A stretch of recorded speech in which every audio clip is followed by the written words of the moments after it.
Hello and good morning everyone. तो आइए आज क्लास स्टार्ट करते हैं। तो कल मैं आप लोगों को पद के आधार पर बहुपद का प्रकार पढ़ा रहा था। तो पद के आधार पर बहुपद के कुल 4 प्रकार होते हैं, जिसमें से पहला प्रकार जो था एक पदी बहुपद, वो मैंने आप लोगों को पढ़ा दिया। अब हम लोग को दूसरे प्रकार की तरफ आगे बढ़ना है। तो आइए, तो दूसरा प्रकार था द्विपदी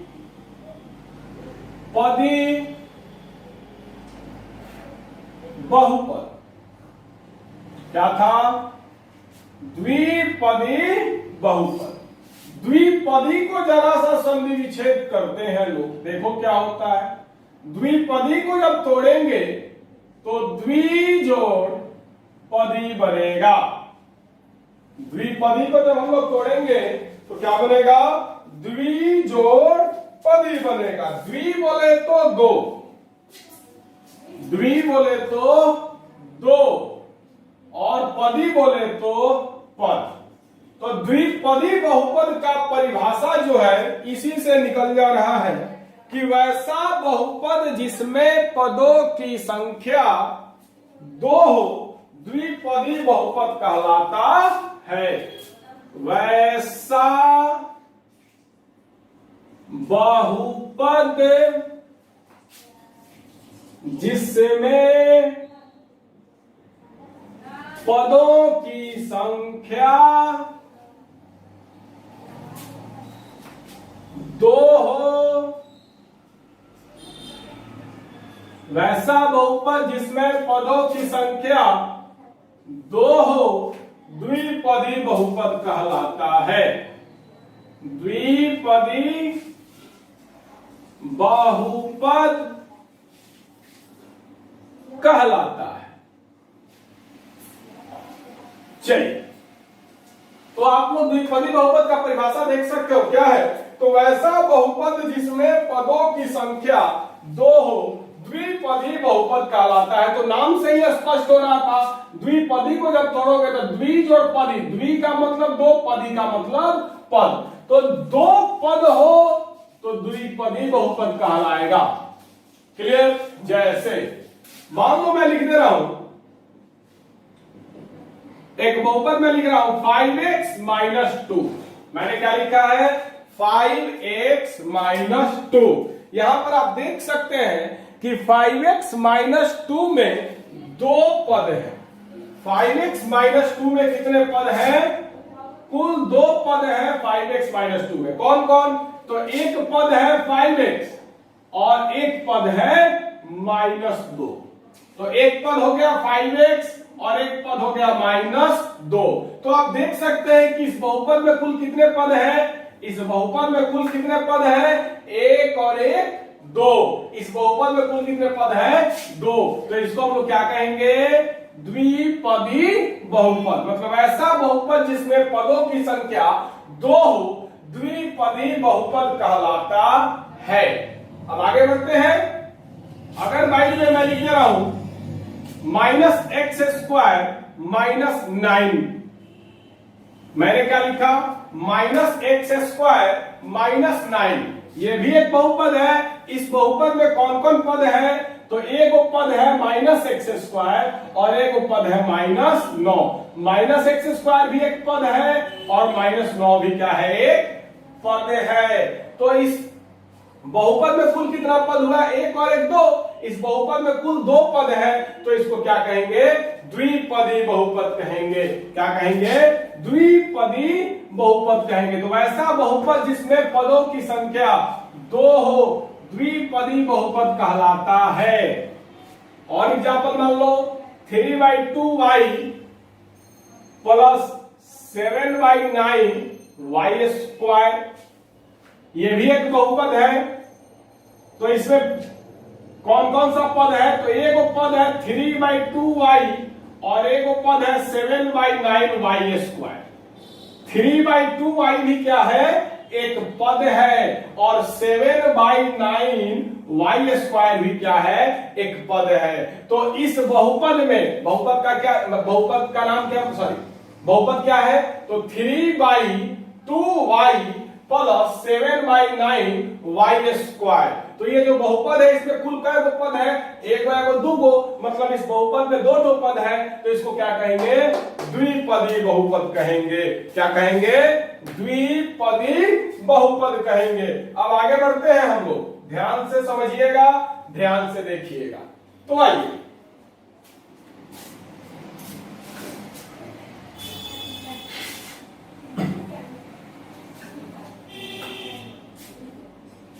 अब देखिएगा ध्यान से। मान लो मैं और एक एग्जांपल लिख रहा हूं, क्या? तो -x-1, मैंने एक एग्जांपल लिखा -x-1। ये जो बहुपद है इसमें कई गो पद है? तो दो ठो, एक पद है -x और एक पद है -1। -x भी एक पद है, -1 भी क्या है? पद है। तो इस बहुपद में कुल दो ठो पद हुआ, तो इसको क्या कहेंगे? द्विपदी बहुपद कहेंगे। क्या कहेंगे? द्विपदी बहुपद कहेंगे। अब ऐसे ही आगे बढ़ते हैं। मान लो लिख दे रहे हैं y-2। मैंने क्या लिखा? y-2। तो आप देख सकते हैं कि y-2 जो मैंने लिखा है, इस बहुपद में कई गो पद है? एक पद है y, एक पद है -2। y भी एक पद है, -2 भी एक पद है। इस बहुपद में कुल कितना पद हुआ? एक और एक, दो। तो इस बहुपद में कुल कितना पद हुआ? दो। तो वैसा बहुपद जिसमें पदों की संख्या दो हो, द्विपदी बहुपद कहलाता है। ये सब जो एग्जाम्पल मैंने लिखा है, ये क्या है? द्विपदी बहुपद का एग्जाम्पल है। क्लियर? अब आगे बढ़ते हैं तीसरे प्रकार पर। तीसरा प्रकार होता है त्रिपदी बहुपद। क्या होता है? त्रिपदी बहुपद। तो जैसा कि पहले त्रिपदी को हम लोग तोड़ेंगे तो दिखाई क्या देगा? तो दिखाई देगा त्रि जोड़ पदी। क्या क्या दिखाई दिया? त्रि जोड़ पदी। त्रि जोड़ पदी।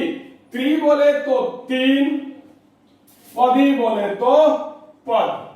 तो तीन वो पद होगा तो क्या कहलाएगा? त्रिपदी बहुपद। तो इससे परिभाषा निकल रहा है। क्या परिभाषा निकल रहा है? तो वैसा बहुपद जिसमें पदों की संख्या, वैसा बहुपद जिसमें पदों की संख्या तीन हो, वैसा बहुपद जिसमें पदों की संख्या तीन हो, त्रिपदी बहुपद कहलाता है। त्रिपदी बहुपद कहलाता है। जैसे, अब देखिएगा, जैसे इसका मान लो मैं लिख रहा हूं x² + 7x + 10। ये एक बहुपद है। इस बहुपद में कई गो पद है? तो एक पद है x², एक पद है 7x और एक पद है 10। x² भी एक पद है, 7x भी एक पद है और 10 भी एक क्या है? पद है। तो इस बहुपद में कुल कितना पद हुआ? 1 2 3।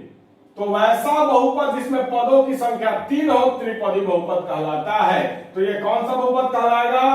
त्रिपदी बहुपद कहलाएगा। क्लियर? अब आगे बढ़ते हैं।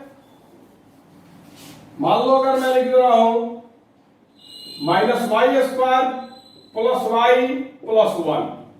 अब यहां पर कई गो पद है? तो तीन गो पद है। कौन कौन? तो पहला पद है -y², दूसरा पद है y और तीसरा पद है 1। -y² भी क्या है? एक पद है। y भी क्या है? एक पद है और 1 भी क्या है? एक पद है। तो इस बहुपद में कुल कितना पद हो गया? 1 2 3। तो तीन पद है इस बहुपद में, तो ये क्या कहलाएगा? त्रिपदी बहुपद कहलाएगा। क्या कहलाएगा? त्रिपदी बहुपद कहलाएगा। इत्यादि।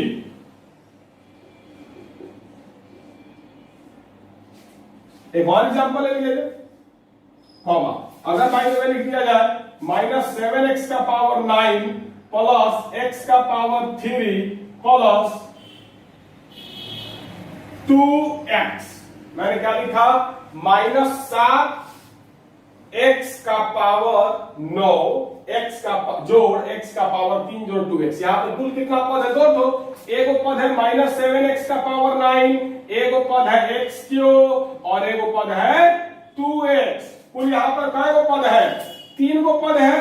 तो 3 पद हुआ तो क्या कहलाएगा, त्रिपदी बहुपद कहलाएगा। तो ऐसा बहुपद जिसमें पदों की संख्या 3 हो त्रिपदी बहुपद कहलाता है। जैसे अब ये भी क्या हो गया, -7x का पावर 9 प्लस x का पावर 3 प्लस 2x क्या हो गया, त्रिपदी बहुपद इत्यादि।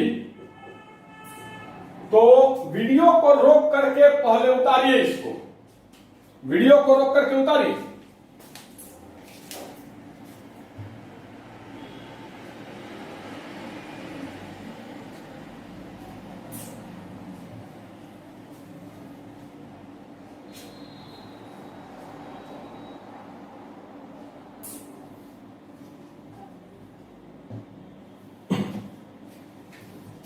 आई थिंक आप लोगों ने उतार लिया होगा, तो मैं मिटा दे रहा हूं।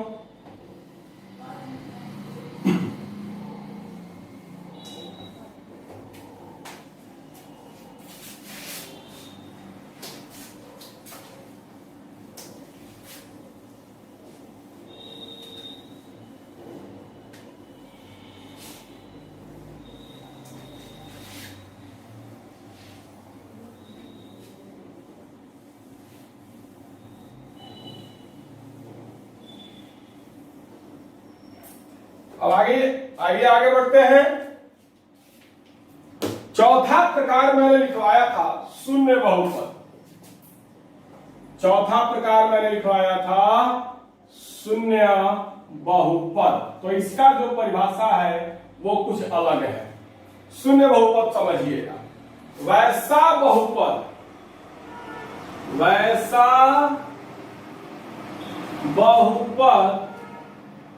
जिसमें चर का गुणांक के बारे में पिछले क्लास में मैंने आपको समझाया था। वैसा बहुपद जिसमें चर का गुणांक शून्य मतलब 0 हो, शून्य बहुपद कहलाता है। वैसा बहुपद जिसमें बहुपद का गुणांक शून्य मतलब 0 हो, शून्य बहुपद कहलाता है।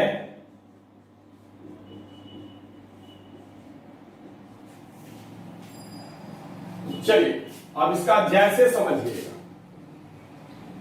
तो मैंने वहां पर लिखा है चर का गुणांक, XYZ क्या है, चर है, और गुणांक का मतलब उसके साथ जो संख्या रहता है, x के साथ जो संख्या, मान लो मैंने 4x लिखा, या फिर मैंने मान लो 2y लिखा, या फिर मैंने z लिखा। तो यहाँ पर x क्या है, चर है, यहाँ पर y क्या है, चर है, यहाँ पर z क्या है, चर है। तो यहाँ पर x का गुणांक 4 है, यहाँ पर y का गुणांक -z है, सॉरी -2 है, और यहाँ पर z का गुणांक 1 है। इसके बारे में हम लोग चर्चा कर चुके हैं। तो वैसे ही यहाँ पर क्वेश्चन है कि वैसा बहुपद जिसमें चर का गुणांक शून्य हो, वैसा बहुपद जिसमें चर का गुणांक शून्य हो क्या कहलाता है, शून्य बहुपद कहलाता है। वैसा बहुपद जिसमें चर का गुणांक 0 हो, शून्य बहुपद कहलाता है। जैसे 0x² प्लस 0x, यहां पर आप देख सकते हैं x क्या है, चर है, तो x² के साथ गुना में क्या है, 0x² अगर लिखा हुआ है तो x² का गुणांक क्या है, 0 है। x² का गुणांक बराबर 0, x² के साथ गुना में जो अंक है उसी को ना गुणांक कहेंगे। तो x² क्या है, चर है, x² क्या है, चर है। या फिर 0x मैंने लिखा है तो x का गुणांक के बराबर क्या है, यहां 0 ही है, और x क्या है, चर है। तो वैसा बहुपद जिसमें चर का गुणांक शून्य हो, तो चर का गुणांक बराबर 0 है, यहां भी चर का गुणांक बराबर 0 है। तो ये जो मैंने बहुपद लिखा है, इस बहुपद में एक्स स्क्वायर का गुणांक 0 है, मतलब चर का गुणांक 0 है, और एक्स का गुणांक भी 0 है, मतलब चर का गुणांक 0 है, तो इसको क्या कहेंगे? शून्य बहुपद कहेंगे। क्या कहेंगे? शून्य बहुपद कहेंगे। और आइए कुछ और एग्जांपल देखा जाए। अगर भाई जी मान लो 0x³ प्लस 0x स्क्वायर, क्या लिखा है मैंने? 0x का power 3 plus 0x square. x के पावर 3 का गुणांक 0 है, मतलब चर का गुणांक 0 है। यहाँ x स्क्वायर के साथ 0 है, मतलब x स्क्वायर का गुणांक 0 है, मतलब चर का गुणांक 0 है। तो चर का गुणांक अगर 0 हो, शून्य हो, तो शून्य बहुपद कहलाता है। तो ये भी क्या है? शून्य बहुपद है। मान लो मैंने लिख दिया 0y, 0y, मैंने क्या लिख दिया? 0y। y क्या है? चर है, और इस चर के साथ गुना में कौन सा संख्या है? 0 है, तो यहां भी चर का गुणांक 0 है, तो ये भी क्या कहलाएगा? शून्य बहुपद कहलाएगा, इत्यादि। वीडियो को रोकिए और उतारिए, वीडियो को रोक करके उतारिए इसको।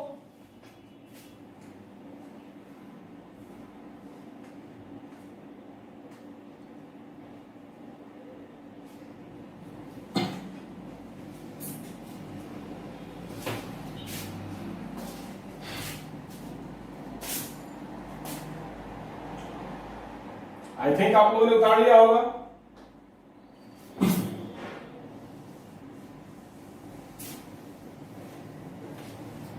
अब भाई, अब आज हम लोग बहुपद का प्रकार हम लोग पढ़ रहे हैं, और बहुपद को दो आधार पर बांटा गया। मैंने बहुपद का जो प्रकार है उसका कुल दो आधार है।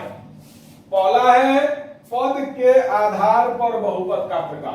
तो पद के आधार पर बहुपद का कुल 4 प्रकार होता है। कौन कौन? तो एक पदी बहुपद, द्विपदी बहुपद, त्रिपदी बहुपद और शून्य बहुपद। इस चारों को मैंने देख लिया। मतलब पद के आधार पर बहुपद के जितने भी प्रकार होते हैं उन सभी को हम लोगों ने पढ़ लिया, समझ लिया। अब क्या है? घात के आधार पर बहुपद के प्रकार। अब क्या पढ़ना है? तो घात के आधार पर बहुपद के प्रकार। तो देखिएगा, अगला है घात के आधार पर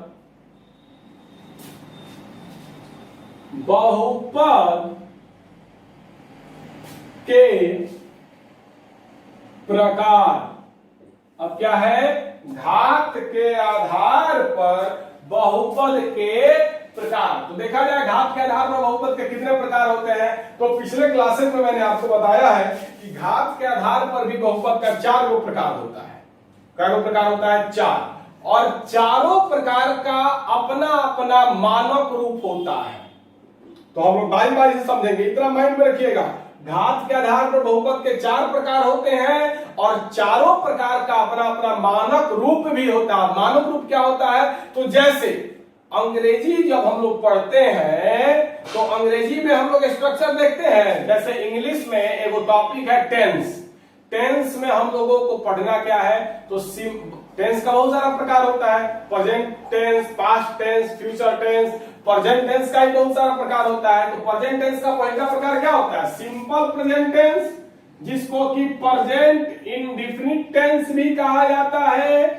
तो सिंपल प्रेजेंट टेंस का स्ट्रक्चर क्या होता है?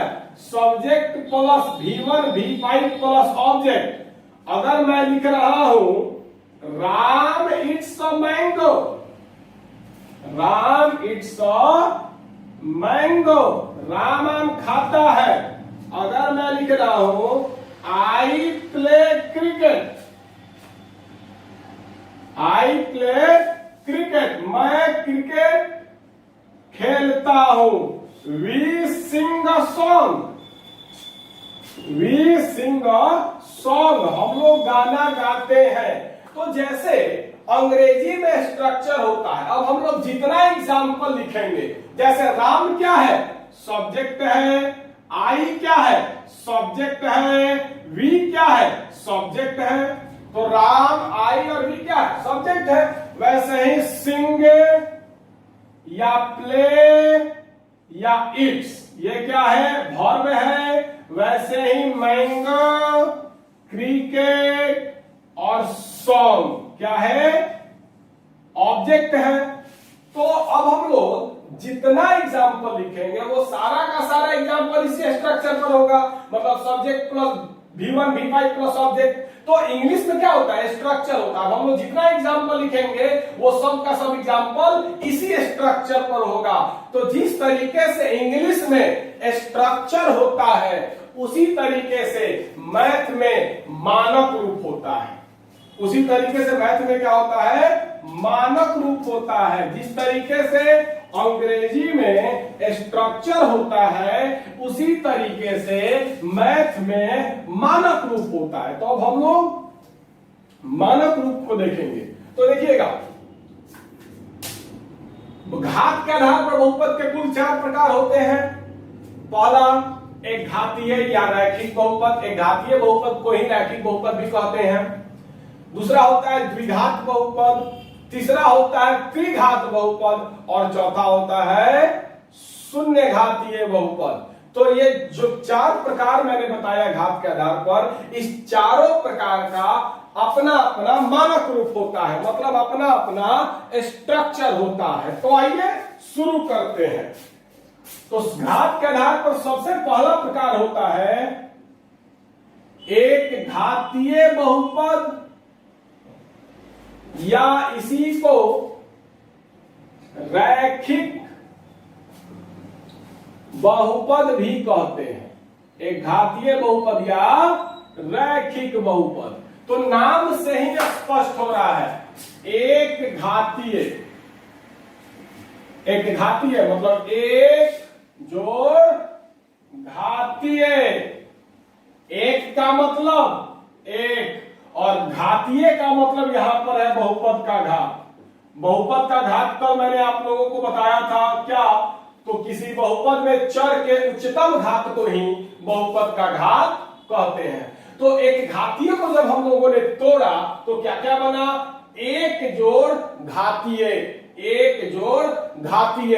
एक का मतलब एक, वन, और घातीय का मतलब बहुपद का घात। तो नाम से ही स्पष्ट हो रहा है वैसा बहुपद जिसमें बहुपद का घात एक हो, एक घातीय बहुपद या रैखिक बहुपद कहलाता है। तो वीडियो को रोक करके ये जो ट्रिक है इसको उतार लो, उसके बाद परिभाषा मैं लिखवाऊंगा। पहले इसको उतारो, उसके बाद परिभाषा लिखवाएंगे।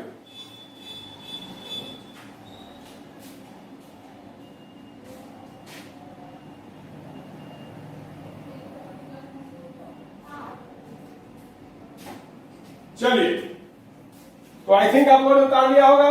अब आइए इसके परिभाषा पे चला जाए। तो परिभाषा तो आप समझ चुके हो, घातीय का मतलब यहां पर बहुपद का घात और एक का मतलब एक। तो एक घातीय रैखिक बहुपद मतलब वैसा बहुपद जिसमें बहुपद का घात, वैसा बहुपद जिसमें बहुपद का घात एक हो, रैखिक या रैखिक बहुपद या एक घातीय बहुपद कहलाता है।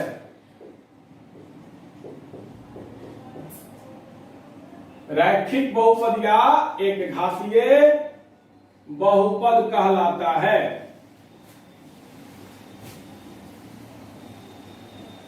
जैसे,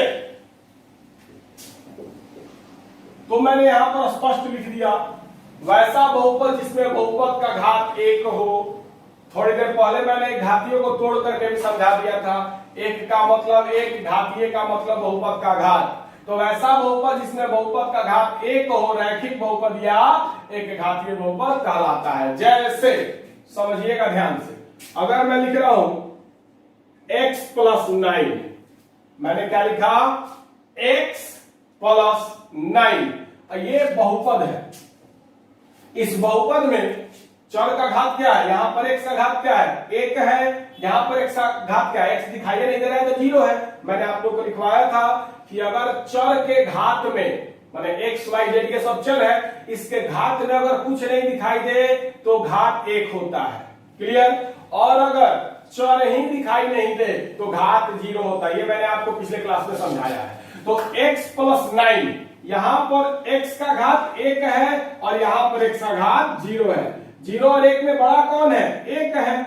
तो इस बहुपद का घात क्या हो जाएगा, 1, और बहुपद का घात अगर 1 होगा तो क्या कहलाएगा, एक घातीय बहुपद या रैखिक बहुपद। तो ये क्या है, रैखिक बहुपद है, एक घातीय बहुपद है। अगर मैं लिख रहा हूं 3x माइनस 1, अब आप देख सकते हैं यहां पर x का घात कितना है, 1 है, और यहां पर x दिखाई नहीं दे रहा है, मतलब x का घात कितना है, 0 है। 0 और 1 में बड़ा कौन है, 1, तो बहुपद का घात क्या हो जाएगा, 1। तो ये जो बहुपद है ये क्या है, एक घातीय या रैखिक बहुपद है। अगर मैं लिख दे रहा हूं माइनस वाई माइनस 2, मैंने क्या लिखा, माइनस वाई माइनस 2, तो आप देख सकते हैं क्या, तो यहां पर y क्या है, चर है, तो y का घात क्या है, 1 है, और यहां पर y दिखाई नहीं दे रहा है तो y का घात क्या है, 0 है। तो अगर चर दिखाई दे तो उसका घात 0 होता है, तो यहाँ y का घात 1 है, यहाँ y का घात 0 है। 0 और 1 में बड़ा कौन है, 1, मतलब इस बहुपद का घात कितना हो जाएगा, 1। ये जो बहुपद मैंने लिखा है, इस बहुपद का घात, इस बहुपद का घात क्या हो जाएगा, 1। 0 और 1 में बड़ा कौन है, 1। चर एक उच्चतम घात को बहुपद का घात कहते हैं, पिछले क्लास में मैंने समझाया हुआ है। तो ये भी क्या हो जाएगा, एक घातीय या रैखिक बहुपद। अगर मैं आपको लिख दे रहा हूं सिर्फ और सिर्फ x, मैंने क्या लिख दिया, सिर्फ और सिर्फ x। यहां पर x का, ये अगर एक बहुपद इसको माना जाए तो यहां पर x का घात क्या है, 1 है, और 1 के अलावा कुछ है नहीं है, तो सबसे बड़ा 1 ही हो जाएगा। अगर कोई तुलना करने वाला नहीं हो, जैसे मैं सबसे बड़ा, मेरे आसपास कोई तुलना करने के लिए नहीं है, तो मैं अपने आप में सबसे बड़ा हूं, तो यहां भी x जो है इसके साथ तुलना करने वाला कोई और घात नहीं है, तो x का घात 1 है, तो बहुपद का घात भी 1 हो जाएगा। तो क्या हो जाएगा, ये भी एक घातीय बहुपद या रैखिक बहुपद है।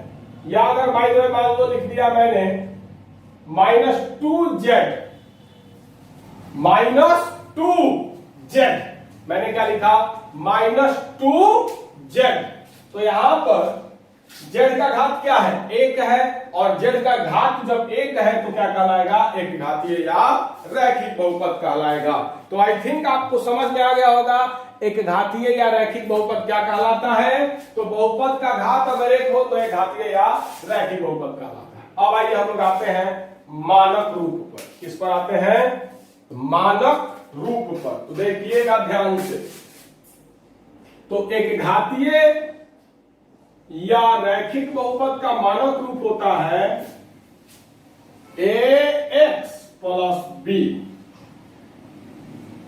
ax प्लस b, जहां a जो है वो 0 के बराबर नहीं होगा, माने a जो है वो 0 नहीं होगा। आप देखिएगा यहां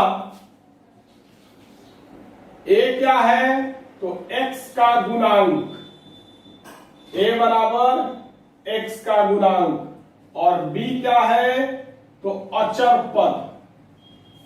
तो माइंड में सेट कर लीजिएगा, एक ट्रिक लिख रहे हैं, जिसके साथ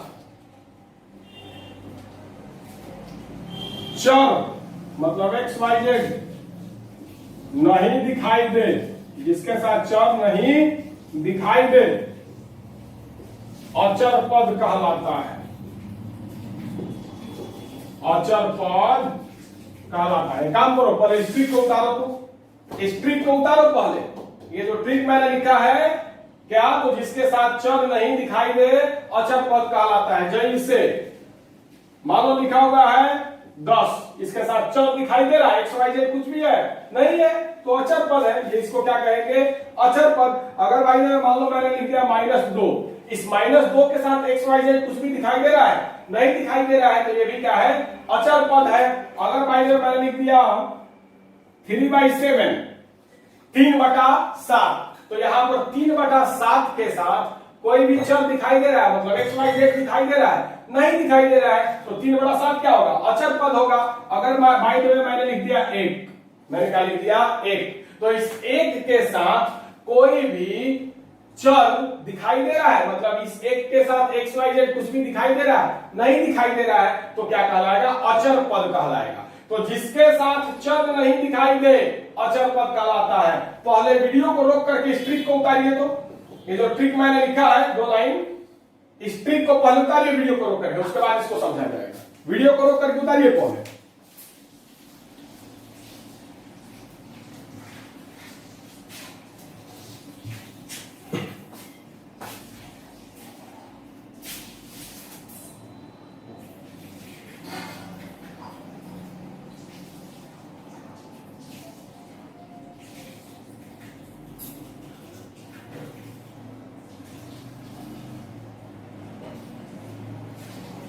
आई थिंक आप लोगों ने बता दिया।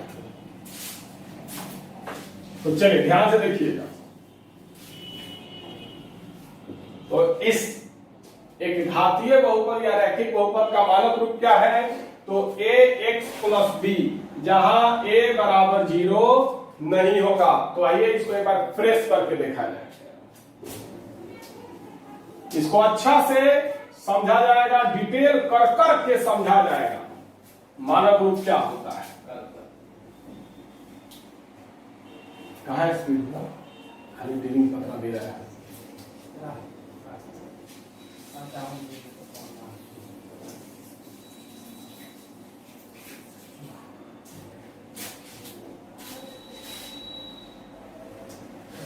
तो चलिए एक घातीय या रैखिक बहुपद का मैंने परिभाषा आपको लिखवा दिया। अब देखिएगा, एक घातीय या रैखिक बहुपद, अब हम लोग इसका मानक रूप देखेंगे। मानक रूप बोले तो स्ट्रक्चर, मानक रूप बोले तो स्ट्रक्चर। मानक रूप का अंग्रेजी होता है स्टैंडर्ड फॉर्म। जिस तरीके से अंग्रेजी में हम लोग, इंग्लिश में हम लोग, इंग्लिश ग्रामर में हम लोग स्ट्रक्चर पढ़ते हैं, उसी तरीके से मैथ में मानक रूप पढ़ते हैं। मानक रूप का अंग्रेजी होता है स्टैंडर्ड फॉर्म। तो एक घातीय या रैखिक बहुपद का मानक रूप क्या होता है? जस्ट मैंने बताया है ax+b क्या होता है? ax+b, जहां a बराबर 0 नहीं होता है, मतलब a जो है वो कभी भी 0 नहीं होगा। और यहां एक का मतलब क्या है? x का गुणांक। a का मतलब क्या है? x का गुणांक। और b का मतलब क्या है? अचर पद, मतलब जिसके साथ चर दिखाई नहीं दे। अब आइए एग्जाम्पल समझा जाए। मान लीजिए मैं लिख रहा हूं 5x+2, 5x+2, तो x का घात 1 है, तो एक घातीय बहुपद हुआ, रैखिक बहुपद हुआ। अब हम बोले कि यहां a बराबर कितना है और b बराबर कितना है, बताइए। यहां a बराबर तथा b बराबर कितना है, बताइए। तो मानक रूप देखिएगा, मानक रूप क्या होता है? ax+b। a क्या होता है? x का गुणांक। तो यहां x का गुणांक क्या है? 5 है, तो a बराबर 5, a बराबर 5।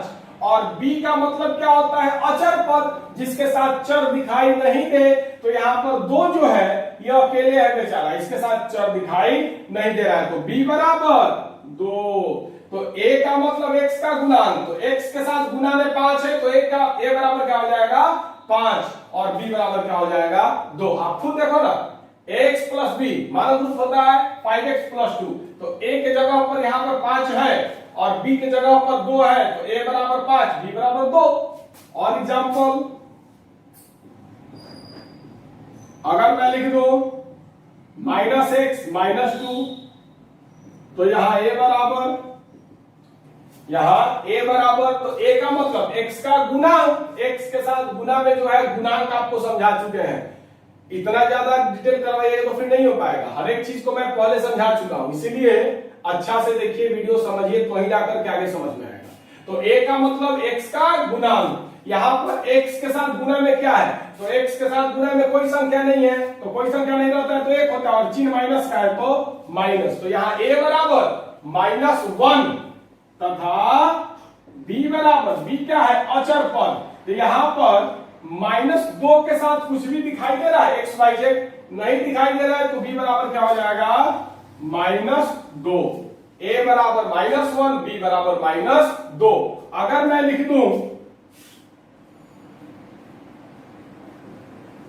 y प्लस 7/9 और पूछो यहां a बराबर तथा b बराबर, बुआ तो x के जगह पर y है, कोई दिक्कत नहीं है, x भी चर है y भी चर है, यहां पर x का लिखने का मतलब चर, x के जगह पर y भी हो सकता है, z भी हो सकता है, कुछ भी हो सकता है।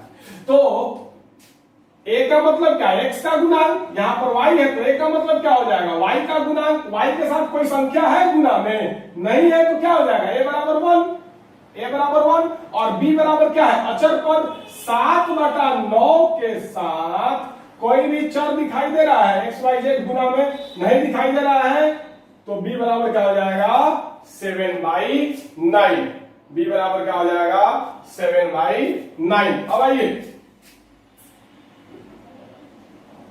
अगर मैं दे दूं z -4 तो यहां a बराबर तथा b बराबर, तो x के जगह पर z है, x भी तो चर ही रहा है, z भी क्या है चर ही है, तो कोई दिक्कत नहीं है।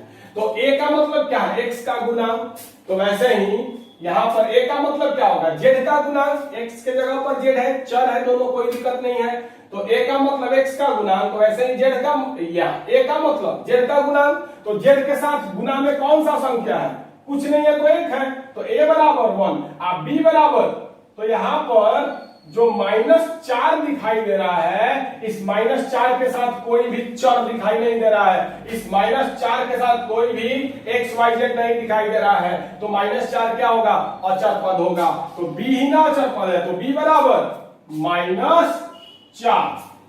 अब आइए कुछ और एग्जांपल देखा जाए, एग्जांपल नंबर 5, दो और एग्जांपल देखा जाएगा, एकदम क्लियर हो जाएगा।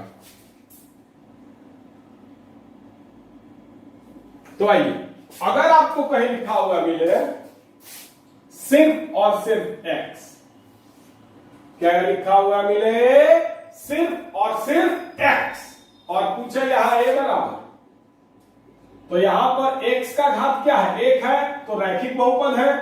अब यहां a बराबर बताइए तथा b बराबर बताइए, यहां a बराबर बताइए तथा b बराबर बताइए, तो a का मतलब क्या है x का गुणांक, यहां x के साथ गुना में कौन सा अंक है या संख्या है, कुछ नहीं है तो 1, अगर x के साथ कुछ नहीं होता है तो x का गुणांक क्या होता है 1, बता चुके हैं, तो a बराबर 1, x का गुणांक क्या है 1 है, तो a बराबर 1, और b बराबर अचर पद, यहां x के बाद कुछ दिखाई दे रहा है, b कहां होता है x के बाद होता है b, तो आप देखिए कि यहां पर x के बाद कुछ भी दिखाई दे रहा है क्या, यहां पर x के साथ बाद तो कुछ नहीं दिखाई दे रहा है, मतलब अचर पद दिखाई नहीं दे रहा है, तो दिखाई नहीं दे रहा है इसका मतलब 0, तो अगर अचर पद दिखाई नहीं दे तो क्या होता है 0, तो a बराबर 1 और b बराबर 0।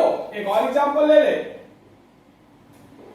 एग्जांपल नंबर 6, अगर बाई द वे आपको लिखा रहा है -y, तो यहां y, यहां a बराबर तथा b बराबर बताइए, यहां a बराबर तथा b बराबर बताइए, तो y के साथ कोई भी संख्या नहीं दिखाई दे रहा है तो 1, और चिन्ह माइनस का है तो माइनस, तो a बराबर -1 और b बराबर अचर पद होता है, यहां पर y के बाद कोई भी संख्या नहीं दिखाई दे रहा है तो b बराबर 0, b बराबर 0। तो वीडियो को रोक करके उतारिए इसको,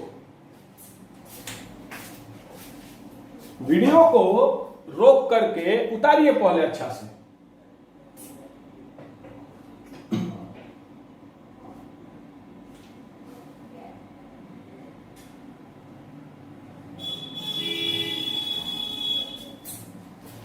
वीडियो को रोक करके आई थिंक आप लोगों ने उतार लिया होगा। अब आगे समझाता है, मैंने आपको बता दिया ए और बी क्या होता है, ढेर सारा एग्जांपल दे दिया। यहां पर एक चीज देखिएगा, ए बराबर 0 नहीं होता है। तो पहले देखिएगा मानक रूप क्या होता है, एक्स प्लस बी। मानक रूप क्या होता है, ए एक्स प्लस बी। अब मान लो ए का मान हम 0 रख दे रहे हैं, बी का मान अपने मर्जी से मान लो 2 रख दे रहे हैं, कुछ भी रख दे। तो अगर ए का मान हम 0 रख दे रहे हैं तो 0 गुना एक्स, और बी का मान अपने मर्जी से अपने मन से 2 रख दिए। तो 0 से x को गुना करो तो क्या हो जाएगा 0। 0 से किसी भी संख्या में गुना करो 0, तो 0 a का मान हम 0। x का मतलब क्या है, ये जो मैंने ax लिखा है, इस x का मतलब क्या है, a गुना x। x जो मैंने लिखा है, इस x का मतलब क्या है, a गुना x। तो x जो लिखा है, तो a के जगह पर अगर हम 0 रख रहे हैं तो 0x का मतलब क्या हुआ, 0 गुना x जोड़ 2। अब 0 से x में गुना करेंगे क्या हो जाएगा 0, आज जोड़ 2 बराबर 2, क्या हो जाएगा बराबर 2। अब अगर मान लो मैं अपने मर्जी से b का फिर कुछ a का मान 0 रख दे रहा हूं, a का मान 0 रख दे रहा हूं, b का मान मान लो अपने मर्जी से -3 रख दिया, क्या रख दिया -3 अपने मर्जी से। तो 0x का मतलब 0 गुना x मतलब 0, -3 बराबर -3। तो आप यहां देख सकते हो अच्छी तरीके से, क्या देख सकते हो, तो जब हम लोग a का मान 0 रखें तो क्या हो गया 2 हो गया। जब हम लोग a का मान 0 रख दिए तो ये द्विघात को a का मान जब 0 रख दिए तो कुल मान क्या आ गया 2। वैसे ही हमने यहां पर a का मान 0 रख दिया तो हमको क्या आ गया -3। अब एक बात बताइए, 2 चाहे -3 क्या एक घातीय या रैखिक बहुपद है। रैखिक बहुपद या एक घातीय बहुपद होने के लिए कभी भी चर का घात 1 होना चाहिए, बहुपद का घात 1 होना चाहिए, तो ही घातीय बहुपद होगा। लेकिन यहां पर 2 लिखा है मैंने, यहां पर तो चर दिखाई नहीं दे रहा है, तो यहां पर बहुपद का घात क्या हो जाएगा 0। दिखाई नहीं दे तो 0। मैंने आपको हमेशा बताता है, मैं आपको हमेशा बताता हूं कि अगर चर दिखाई नहीं दे तो वहां पर घात कितना होता है 0 होता है। तो यहां पर बहुपद का घात 0 हो जाएगा, यहां पर भी बहुपद का घात 0 हो जाएगा। और अगर बहुपद का घात 0 हो तो वह एक घातीय बहुपद नहीं होगा, वह एक घातीय बहुपद नहीं होगा। और यही कारण है कि a जो है 0 नहीं होता है, क्योंकि जब हम लोग a 0 रख देंगे तो वो रैखिक बहुपद नहीं होगा, एक घातीय बहुपद नहीं होगा। इसीलिए मैंने यहां पर लिखा हुआ है कि a जो है वो 0 के बराबर नहीं होगा। 0 के अलावा आप कोई भी संख्या रख सकते हो। तो चलिए आज का क्लास हम यहीं पर रोकते हैं। आई थिंक आपको समझ में आ गया होगा कि मानक रूप क्या होता है और एक घातीय या रैखिक बहुपद का परिभाषा और इसका मानक रूप क्या होता है, a और b क्या होता है, ये आपको समझ में आ गया होगा। तो वीडियो को रोक करके आप लोगों ने उतार भी लिया होगा, अगर नहीं उतारा है तो फिर से आप वीडियो को रोक करके उतार सकते हैं।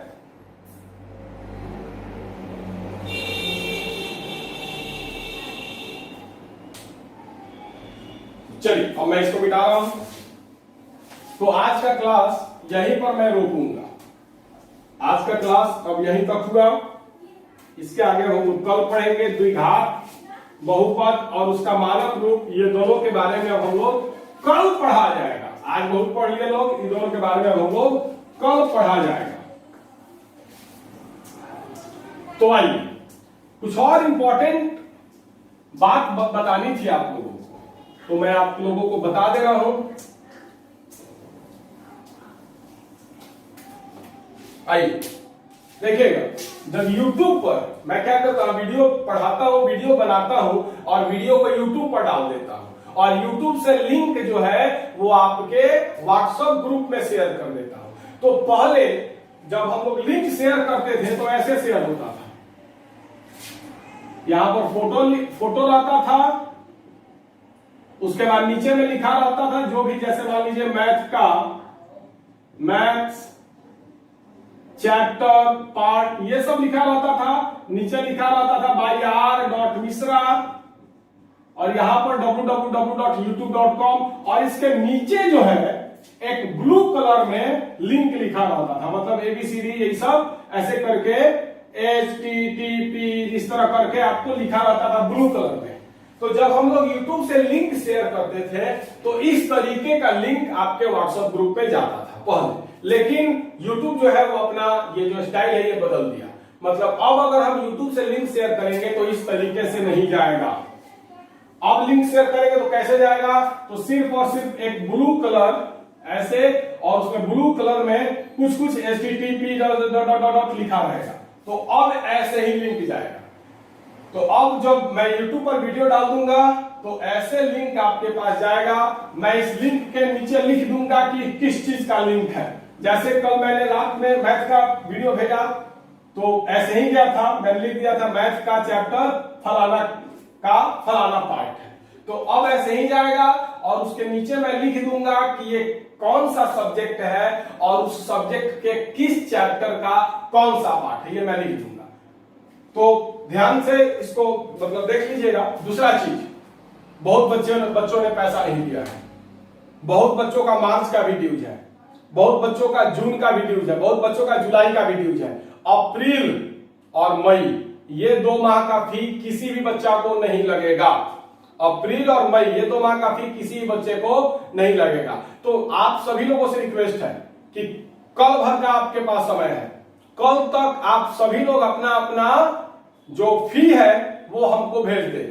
जैसे भी हो आप ला करके भी पहुंचा सकते हैं, कोचिंग पर आप पैसा ला करके जमा कर सकते हैं, या फिर गूगल पे या फिर फोन पे के जरिए आप मेरे अकाउंट में ही भेज सकते हैं, मोबाइल में भी भेज सकते हैं। तो गूगल पे और फोन पे नंबर मेरा यही है 90 60 60 44 99।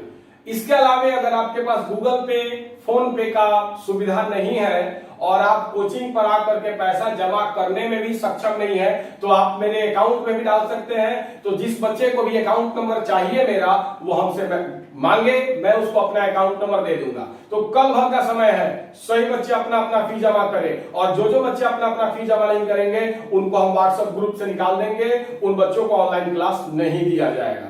तो रिक्वेस्ट कर रहे हैं जल्द से जल्द फी जमा करें। अब इसके आगे कल